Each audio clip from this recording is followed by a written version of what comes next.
All right, good afternoon, everyone. Today, Pawnee's Finest comes to our Los Angeles office for a Talks at Google presentation. We've rolled out the Tom Haver foods in our cafe, including waffles, all the bacon and eggs we could have. Unfortunately, we're still working on a way to integrate the Ron Swanson turkey burger into our nutritional guidelines, but research is still ongoing there.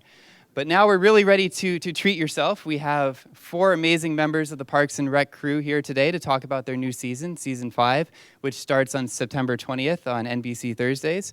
We have Amy Poehler, Adam Scott, Chris Pratt, and Aubrey Plaza. In essence, the cutest couples from the show. Please join me in welcoming Parks and Rec to Google.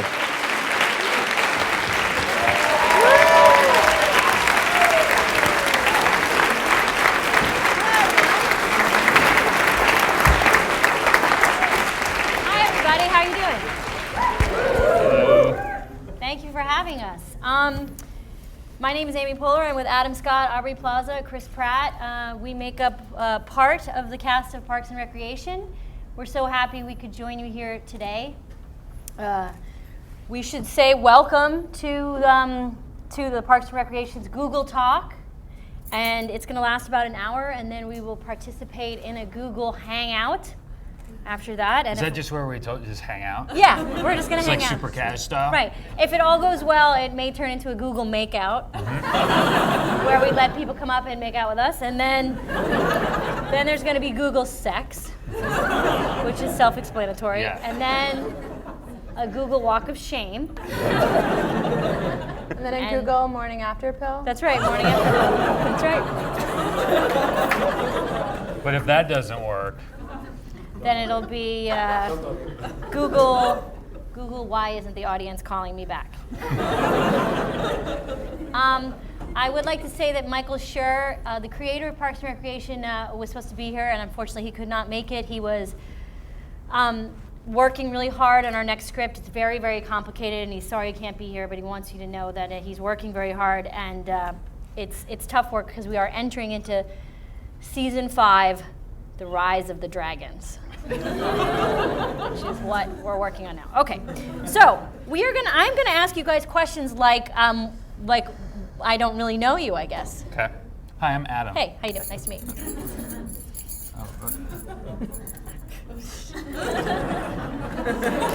Those kind of stuff, those kind of cool handshakes we do on set. First of all, you all look very young and nice. This is being broadcast on the internet. I was going to ask what the hell this was. Yeah, this is Uh-oh. This is a thing that's on the internet, and then people all over the world will be able to download it, and that's exciting. That's you guys cool. are drinking beer. Yeah, my sponsor doesn't even know how to use the internet, so. I'm his sponsor. Yeah. Okay, so let's get started, and then we'll go into questions from the audience, and then I guess eventually from the internet at some point. Great. Question. Oh, because we are at Google. Yeah. And this is where the internet was invented? That's right. Technically? Technically. And I don't Cool. really know how it works, but I think people at home get to just yell their question into their computer, and then it pops up into our brains. Whoa! If you yell loud enough, it just goes straight to our brains? Yeah. Mm-hmm. That's crazy. I know, it's amazing. I mean, guys, the information highway is just... It's great. It's straight to our brains. This is the future. This is the future. No now. hoverboards, but they got this. Yep. They actually, I saw they're not making hoverboards here. You just backpedaled on that. Yeah, it wasn't Okay, guys. I'm hoping that most of the people here watch Parks and Recreation or have seen it. Thank you. Thank you. And the writers have done an amazing job of creating real characters, seemingly real crazy characters. So, one of the things that people like about Parks is how much the characters grow over time. Where do you see your characters in 10 years? There's no one else. There's no one else on the end there, Pratt. Is it for me? Sure, for all of us. Oh. For all of us. 10 years from now? Yes. No, from 10 years ago. Okay, I was gonna say, I didn't know if that meant, oh. Well, I'm pretty sure. I just don't want any spoiler alerts because 10 Yeah. years from now there will still be Parks and Recreation let's on the hope. air, That would and be great. that you'll just have to tune in. All right, good. Yeah. That would be. I would do this job for another 10 years. Oh my For God. sure. I would do it. Please let us be Please on let the show us do it for 15 10 more years. 15 seasons. I want to be like the Simpsons of mockumentary comedy. I think. By the way, but in 10 years, television shows will be beamed directly into your brain. That's Yeah. right. You Yeah. won't even need a screen. No, we won't even need to act them out. Just notions of what we want to do will go to the brains of the audience. Oh, I like that. Yeah, so we can do it from our houses. Because we'll be so sick of each other anyway. Yeah. It'll be great. Just sit in our houses and think about our characters. And then theater will just be that you stick your hand in like a jelly. Uh-huh. And then you're like, Broadway, and that's it. Yeah. So, does anyone else want to talk about their characters in 10 years, or should I move on? Plaza? I think April and Andy will still be married, Assuming we survive the zombie apocalypse. right? I think we'll have 5 kids. And 5 and 10 years. Yeah, I like that. Quintuplets. yeah. They'll all be 9 years old in 10 years. She's 9-year-old. pregnant with 5 kids right now. Yeah. I want character, that. for I think April should be pregnant soon and have multiple fetuses. That's a question. That's actually a question that some coming down. I don't know if we can do it during the talk. I don't know if we can only do it during the hangout. Yeah, yeah. But there's a question about April getting pregnant in the hangout. So if you're curious about that question, hang out in the hangout. Okay. Yes, go ahead, Adam. Sorry. I would hope that Leslie and Ben are still dating in 10 years, don't you? I would think so. And I would hope that they're still very busy, Yes. whether living in Washington, D.C. together Right. or in Pawnee together. Right. That's all I have to say. Sorry. I liked your intense eye contact during that. I did. It was good. Okay. Speaking of intense eye contact and intensity, which actor on our cast would win in a no-holds-barred fight? And which character would win? Nick Offerman and Ron Swanson, Yeah. Yeah. without question. Nick has a really good sense of fighting Yeah. and a low center of gravity. I do think that maybe Jerry would kill everyone, though. Yeah, but that'd be more like a, With like a machine office gun? machine Yeah, gun type mess. Yeah. I feel like Jerry is one season away from walking in there with a submachine gun and just taking everybody out. Oh no. Not Jim, but Jerry. Not Jim. Not Jim, no. Very different. Jim is 2 seasons away from That's you. right. Oh no. Okay, guys. Leslie's person that's like her, her like dream person to have sex with is obviously Joe Biden. Your characters? Who do you think is your character's person? Like Bill who- Pullman. Bill Pullman. Sure. Yes, that makes I think sense. April was a really big fan of his work in Casper when he played Devon Saw's dad. Yeah. All of her friends liked Devon Saw, but she liked Bill Pullman. I see that. Boy, I would say for a long time it was the lead singer of Rush until Andy found out it was a man.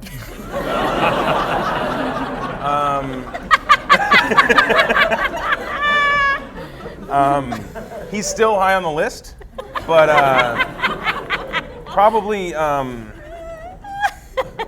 the Tracy Chapman. Absolutely. Yeah. Because their singing voices are so similar. Andy's and Tracy Chapman's? My personal singing Right. voice And Tracy Chapman. and Tracy Chapman's. Every time I really actually, this is true, just sing, sometimes you just throw the gloves Real off singing. and you sing. Real singing. I wonder if Exactly like Tracy Chapman. we could hear a little of that, like right now. Man, it's here. I'll do it. But here's the thing. It's gonna be. I'm gonna be vulnerable because. Of course. I'm not doing a bit. I'm really singing my heart out. No, well, look. And I sound like Tracy Chapman. Google talks are about being vulnerable. Okay, true. Number one. Number two, real singing is a real thing, and when you have to really sing and you don't do a jokey thing, it's very, very scary. Yeah. It's where you learn a lot about yourself. True. I gotta take some courage. So. Okay, everybody close their eyes. I drive a fast car. I sound just like Tracy Chapman when I sing.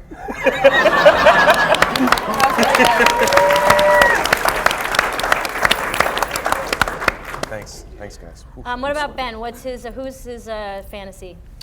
Janelle Maloney from The West Wing.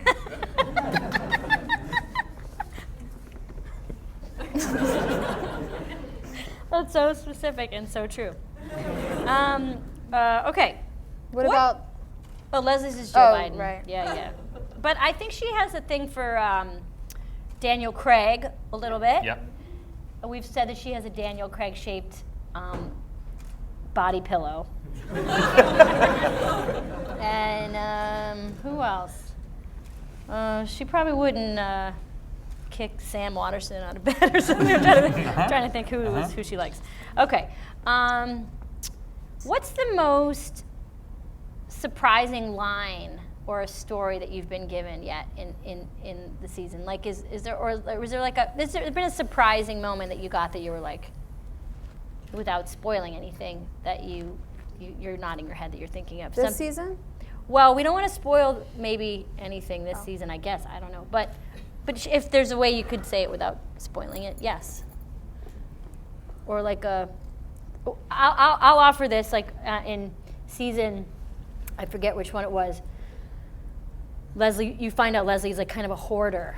Like you go to her house and her house was filled to the capacity with books and papers, and I thought that was an interesting character trait. And I was like, okay. This is who she is. This is a little upsetting, but nobody's perfect. Anybody else have anything like that they were given from the writers? There's so many things like that. I mean, I think Mike and all the writers make it a point to surprise the audience, and that oftentimes surprises us. I remember I was surprised in the wedding episode, when Andy was like the smallest sibling among all of his brothers. Like he'd been picked on and pushed around like a little twerp his whole life by these dudes who were like 6'8" and 6'10". Yeah. That was surprising. That was a great detail. It didn't really make the show. A lot got cut out, but when you were getting married to April, your brothers were there, and the whole time they were just pushing you. Yeah. And like punching you in the balls while you were getting married. Yeah. I couldn't get enough of watching you guys just like horsing around during the wedding ceremony. It was really funny. It was fun. Really that was funny. Fun. That's right. You sometimes forget as being on this show, because we shoot so much stuff, a lot of which doesn't make it to air because our episodes, a half-hour comedy is 21 and a half minutes, with commercials. So we shoot maybe sometimes 38, 40 pages, and that should make for about a 40-minute episode. So a lot of really great stuff ends up not being shown on TV, and so we have this idea of all this stuff, but I guess you forget that the audience members might not know all that stuff. Yeah. I was really surprised that we actually went to the Grand Canyon to shoot the Grand Canyon rather than shoot it in front of a blue screen. That was pretty cool. Plazzy? I don't know. I think for April, it's always surprising when she cares about anything or anyone, which I like those moments because I feel like I have like 2 or 3 episodes where she kind of just wreaks havoc and doesn't care, and then all of a sudden there's like an episode where all of a sudden she's being really nice to Chris Traeger, and like little glimpses of warm, mushy stuff comes through, and I like that. And she really likes animals. That's right. She does like animals. She loves them. She's good with them. Yeah, she's really good with animals. What about you, Adam? What about Ben? I don't know. Maybe his love of claymation was like a big.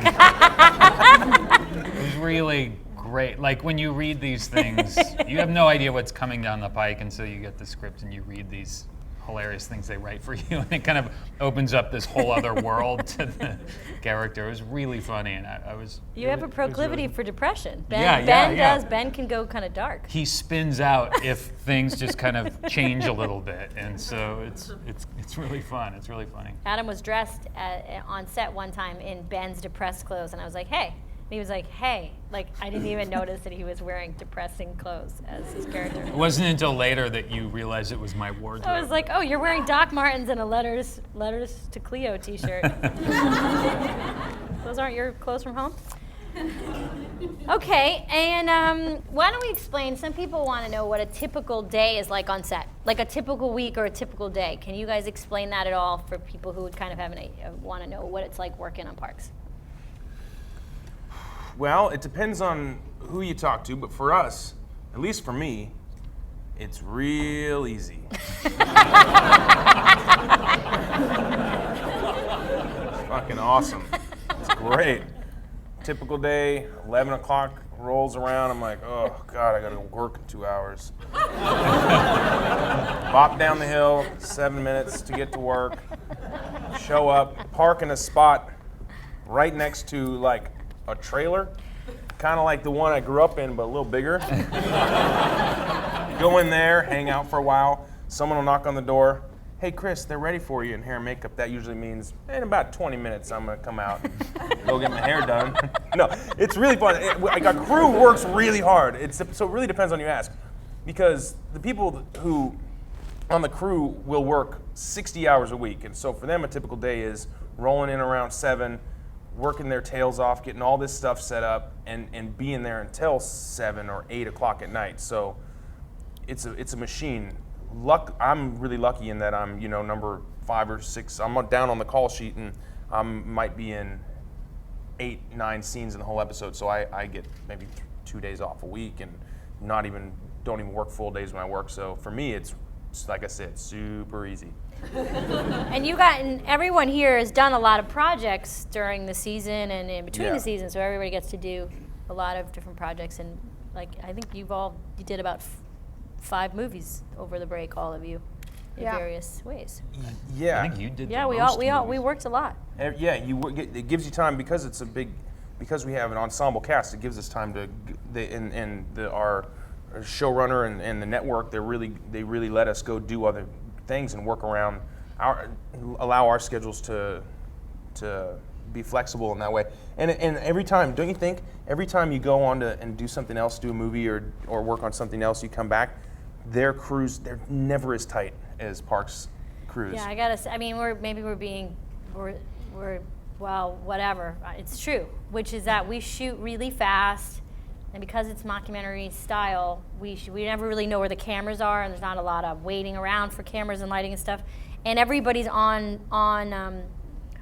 screen most of the time, so like you never know when you're going to be talking or someone's going to improvise. So you never have that thing that you see in films where I'm off camera giving Adam lines. Like that never happens. If we're doing the scene, we just do it together over and over again, which you get kind of used to, and it's really great, I think, for comedy. Yeah, I remember I came in late to the show, and so they were already like up and running when I started. And I remember my first day, I came and did a scene with you and Nick, and we just did the scene like 5 times, and then we were just done with the scene, rather than doing it 20 times and taking a break and then doing it another 20. There's cameras all over, and they just capture everything, and I couldn't believe how quick it was. Yeah. And it's really fun that way. It was also sometimes the cameras, they have the spy shots, and so you actually even know where the cameras are. And that can be, we joke around that we like spy shots because it just makes your acting look better. But because it's just long lens, and but it is cool to do scenes in rooms where nobody's in there but you. It feels like real sexy. Okay. There's a real intimacy to it, you know what I mean? Ugh, shut up. No, it's like a connection with, I'll talk about it at the hangout. But unlike Chris, I feel like a normal day for Amy is probably a lot different, because normally I feel like the girls have to come in, especially on Mondays, like 5:30 in the morning, really early. And usually I walk in and I see you, and you're there, and you're never late, and I'm always late. I'm always a little bit late sometimes. Really? Yeah, I'm like 10 minutes late. It's a problem. Well, I'm always early, and I. Wait, I thought you just said Well, whatever. And sometimes I get in really early, and I don't talk to anyone for as long as I can. And I usually go in my trailer and stare at myself in the mirror and think about my choices and my regrets, and I just, yeah. Yeah, That's how a day I'll see starts for Aubrey me. in the morning, and I'll say, hi, Aubrey, and she'll be like, Aubrey's dead. April's here now. Yeah. It's really cool stuff. We'll talk about it in the Hangout. Yeah, that's hangout. That's hangout stuff. Let's Hangout stuff. This is Google Talk. Yeah. So we want to open up this part of the Google Talk to let you talk, to see if anybody has any questions that they would like to ask us before we go into the Hangout, which is when things are really going to get down and dirty. We are so hyping up this hangout. We should change into pajamas for the Hangout. Yeah. Okay, so yes. Yeah, I'll start off with a question, and then you can approach the mic as you have questions as well. Thank you. So one of the real highlights of Parks and Rec are the behind-the-scenes characters, the Purds, the murals on the wall. Like, how did those go about? Like, how have they developed? Any interesting anecdotes about that? Yeah, that is such a credit to Mike Schur and Greg Daniels and the writers, that all that world, that Pawnee world exists, and that we bring people back like Joan Calamezzo, who is our kind of TV personality, and Perd Hapley, who is our hapless television news reporter. And people kind of come in and out of the world, and they come back a lot. One of the new characters that I just particularly like that came back, that is back again this season, was Ethel Beavers, which is Ethel Beavers is like the court kind of stenographer, and she's the one that in last season told Leslie that Ben loved her because she just read back the transcript. And and those are the kind of people that when they show up again, everyone's like, Ethel Beavers is here, And we like to think that the audience thinks that too. So those kind of, there's so many characters like that. Yeah. Like who are people that Like Kyle. Yeah. Yeah. Kyle's a funny one because I feel like when he's the guy that at the shoe shine stand that is the only character that is below Jerry, I think, just in the social hierarchy of it all. But he was funny because I didn't know he was coming back, and he just did like one line, and then they kept bringing him back, and now he's like got this whole thing with Jerry, and so it's kind of fun when you see someone. Yeah, we haven't seen Over Kyle and in a over. while. I ran into him at Sharky's the other day. Oh, nice. Did Yeah. you smack him? Yeah, I ignored him. And it's what's great about episodic, and especially a show like this. Dean Holland, I don't know if we've ever given him a shout out, but he deserves a lot of credit. He's a head editor and also directs a lot of the episodes, and his voice is really a large part of Parks and Rec's comedy. And I think because it's always evolving, you go from one episode to the next, and as episodes play, writers are still in the room creating things. So a lot of the guys that you see come back, they come back because they made Dean laugh in the editing room. And so that Kyle stuff makes him laugh, or the who recently just played. She's like the super straight-laced Christian conservative. Yeah, Darlene Hunt, who plays Marsha Langman. Marsha Marsha Langman, Langman. who's kind of the uptight, society for parents and social people and people together and whatever. And she's always protesting the sexy stuff, and she comes back in an episode we just did, and it's great to see her back. And all the crazy townspeople, we use a lot of them again because they show up at the meeting a lot.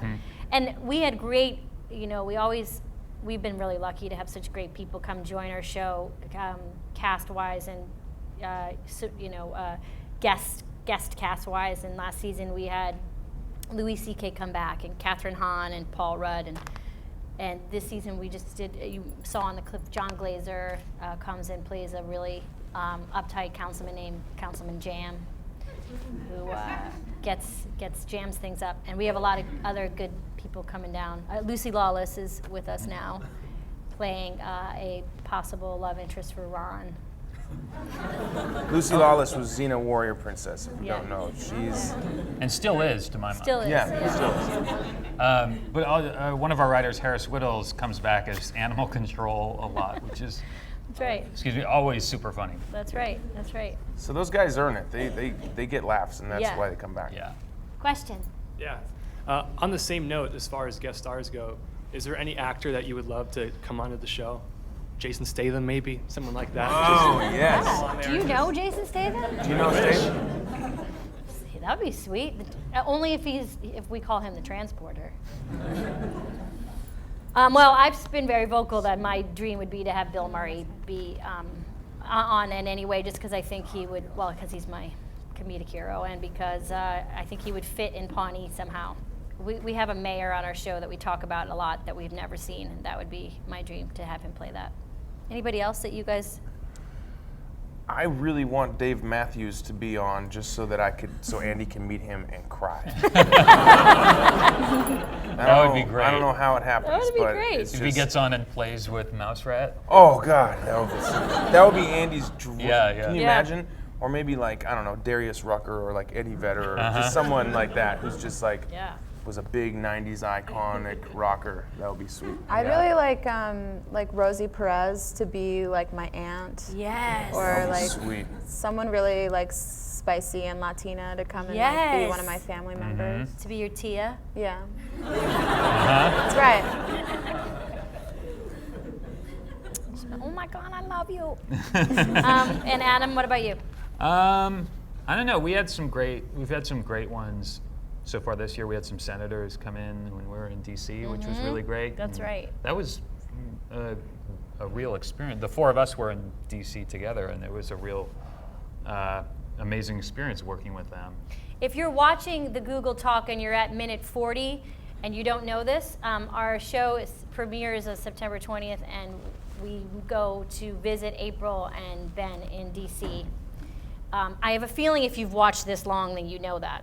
Yeah. Because if you don't know about the show, why the fuck would you be watching this? Yeah. But anyway, we go and visit. We visit Ben's character, and we have some senators come visit us too. Okay, question over here. In the first season, the pit was a really big part of the show, and I was just curious, like, do you guys miss it, or are you glad you don't have to go to the pit anymore? Anything like that? The pit was emblematic of Leslie's futile attempts to try to make change, and so it's changed slowly. Now it's not actually a pit. Now it's a grassy field that we go to, and we have events on this field. But yes, in the beginning, the first thing I ever shot for the show was a promo in the pit with trash swirling around me. And Aziz Ansari was like, hey, I found a bra, like in the pit. And it was like, we're gonna build a park, like, and it was just dusty and it was super hot. And I remember thinking like, oh my God, I hate the pit. And a lot of us fell into the pit many times too. Yeah. You fell into the pit. You used to lived live in the pit. I lived in the pit. That was the worst. Yeah. It's out in the valley, and it got really hot out there, and I'd come home just have like dirt in my eyes from the pit. I was like, fuck the pit. But it's really, it was a mine for comedy, which is great. But boy, it was just not comfortable to be in it. I It think was you super may gross. find some stuff happening this season at the pit. The pit's not gone away. It's like our hatch. Oh my God, I finally got some reaction on this. Wow. Now I know what Google likes. All right, so Smoke monster. obviously all of you guys are very funny, but who on the cast would you say is the funniest? And also on the flip side, who is the most serious about their craft? Well, that's hard to say. I'm going to say Pratt's the funniest. I think Pratt's the funniest. Yeah, I agree. Yeah. Well, But- I'm gonna say I'm the most serious about my craft. I guess kind of both. I guess kind of both. Next There you question. go. Thank you for that question. Next question. No. I know he wasn't able to make it today, but Michael Shore actually went to my high school and graduated with my sister. So Oh. if he was here, do you think he'd remember her and give her a shout out? What's your sister's name? Robin Dinowitz, of course. Okay, I'm going to ask him about it. I'm sure he would. He's a very, very... He just yelled into the computer. No, he doesn't. I'm sorry. I'm so sorry. I'm wondering, sir, if graduated with your sister is a euphemism. I hope it is, yes. Oh man, that's Magna cum laude on your sister. Magna cum louder. Okay, yeah, I don't need any groans from you. First of all, thank you guys so much for coming. Love the show. Just wondering, what is the biggest way in which each of you kind of differs from your character? That's a good question. Maybe we could answer for each other. Okay. That's really good. I don't know why. That sounds fun and super personal. Or not. No. Okay. Okay, Amy, how does Chris differ from Andy? Okay. Sure. Well, I think Chris is a better listener than Andy, because Andy doesn't listen at all. And Chris is a better listener, and he's just much more put together than Andy is. I think Andy is a little bit more handsome than Chris.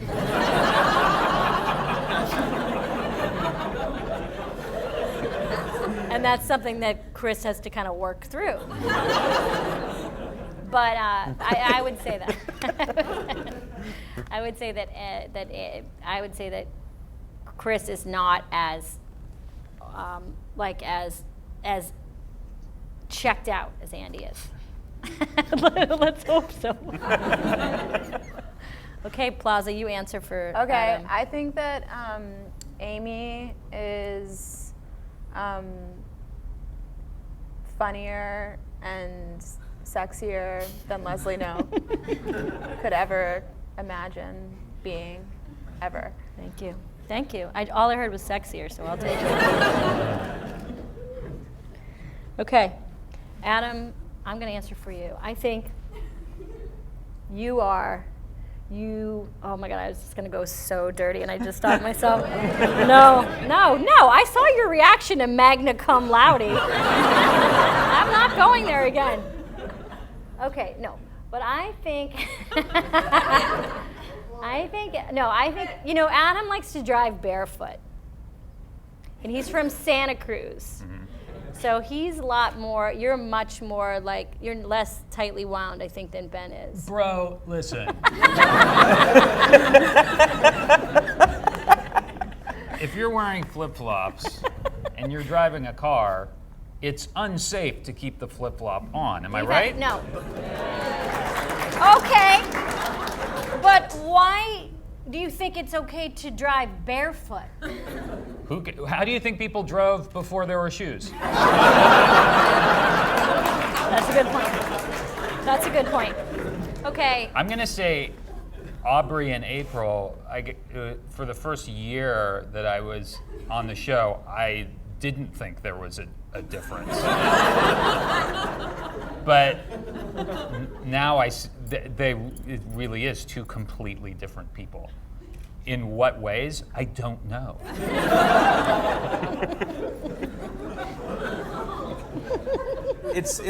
I said this earlier to someone. I don't remember where, some interview. No, I was talking about Aubrey, and obviously Andy and April are married, and we work very closely with one another. And I said that it's a shame for people like David Letterman and Jay Leno and Conan O'Brien that they'll never actually get to meet Aubrey. And I think that's the case with a lot of people, especially in this kind of environment where it's a press type of, this isn't press, but where it's a situation where you're on. I think Aubrey's on a lot of the time, and she's like Andy Kaufman or something. She's kind of, she would meet the president and take it as an opportunity to do a bit. She would be like, I don't know, you would do something and yeah. I think she would, she would meet the president and see it as an opportunity to do a bit. But for the lucky few people who get a chance to know her, she's totally different than April. April's a character that is sort of like, likes to mess with people, and those are similarities, and obviously because they're born out of who Aubrey is. She likes to fuck with people and get a rise out of people and make people uncomfortable, and it's amusing to her. And but But apart from all that, she's very, very caring and sweet and a good listener and would be there for her friends in a heartbeat. Yes, and hear, hear. that's a really nice thing. And also, I have to say, Chris is one of, even though Andy is very stupid, Chris is one of the smartest actors I've ever worked with, ever. We said he was the funniest. Right, but I'm saying he's the And smartest. now he's also the Smartest. smartest. All right, smartest and funniest. Yes, question. I was wondering, how often do you improvise and go off script during filming, and how often does that actually make it onto the air? We are lucky in our process where, first of all, our scripts are always great, and what you see, 99% of it is what was written in the script. And then maybe 1 or 2% an episode is stuff that we improvised. But we get to improvise, which sometimes as an actor is just enough. Because you get to be like, can I do my stupid idea? And then you get to do it, and you're like, oh, you're right, that idea, my idea is stupid.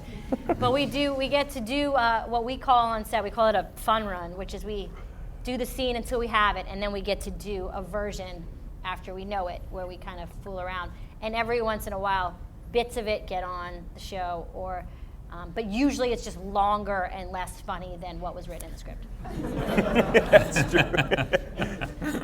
And it's only fun for us. It's not fun for like the camera operator who's like, oh, okay, great, 7 minutes. This is all gonna make it. Yes. Amy, is your husband ever gonna be a guest star on the show? I love watching you two together. He was on season 2. He was. Yeah, I missed he it. played people who gave MRIs or EKG MRIs. He was an MRI technician. What about Hillary Clinton? Hillary Clinton is not my husband yet. But I mean, my God, I would love for Hillary Clinton to be on. That'd be cool. Wouldn't it be cool? Yeah. She, I just saw a cool picture of her that reminded. I sent it to Adam today. There's a really cool picture of Hillary watching Bill's speech. Did anyone see it today? I'm sure you all saw. You guys were like, yeah, I see everything. I work at Google. You're like, yeah, the thing that was on the internet, I saw it. The thing that we today. put on the internet that you saw? Yeah, the one I created. You saw it thanks to us. Yeah. And it was just a cool picture of her on the computer watching him, and Leslie and Ben Skype a lot in the first couple episodes of Parks because they're, away. They're separated. So I thought that was a cool image. But yeah, I mean, that would be amazing if she would do it. She'd be great.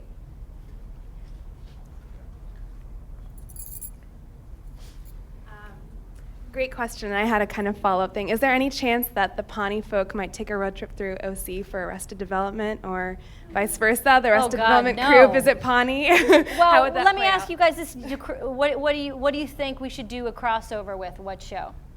Party Down. Party Down. Well, we are. Arrested, yeah. Gossip. We should go. We should just be like. Go to New York? We'd go to New York, and what we'd just be would be like horrible, like poorly dressed extras in the back of a Gossip Girl scene. We should do a crossover with Vampire Diaries.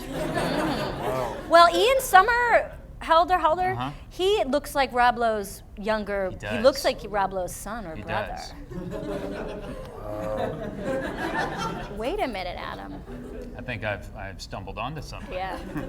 So yeah, we'll get that going. So I wanted to close with one final question then. So for people that watch this show, the ordinary viewers, is there any one thing that most people overlook that you'd like to point out to them, whether it's like an Easter egg or something subtle? Oh, that's a good question. Is there something that people overlook? That they may not see, like some caricature in the background is really a writer on the mural or something. Well, the photos of all the councilmen over the years in the hallway have some of our writer-producers up there. And That's a good one, yeah. Morgan Sackett Right. is up there. So is Norm Hiscock, who's a writer. Dan Gore. Dan Gore, Mike Schur. They're all up on this wall, which is who else is up there? There's a lot of things in the Parks Department that, like, when you walk by, there'll be like this like a beautiful statue of like the founder of the town, and his name is Greg Daniels, stuff like that. Right. But I don't know how much of it's actually made it on the air, those kind of things. It's a great set to come and give a tour to people on, because there's so much. You open up a drawer and it's filled with things that have been on the show and just little bits of history all over. It's very it's very real. It's like a real office. It's Also, if you ever see anything with April at her desk and you notice the many notebooks or papers, there's usually plenty of drawings of penises. Because usually when I'm at the desk and I'm just writing or I'm working in the background, I'm just drawing penises just over and over and over. There you go. That would be over considered and an over Easter egg, right? Yeah, I think so. So with that, Pawnee, greatest town in America, thank you all for stopping by at Google. Thank Thank you. you.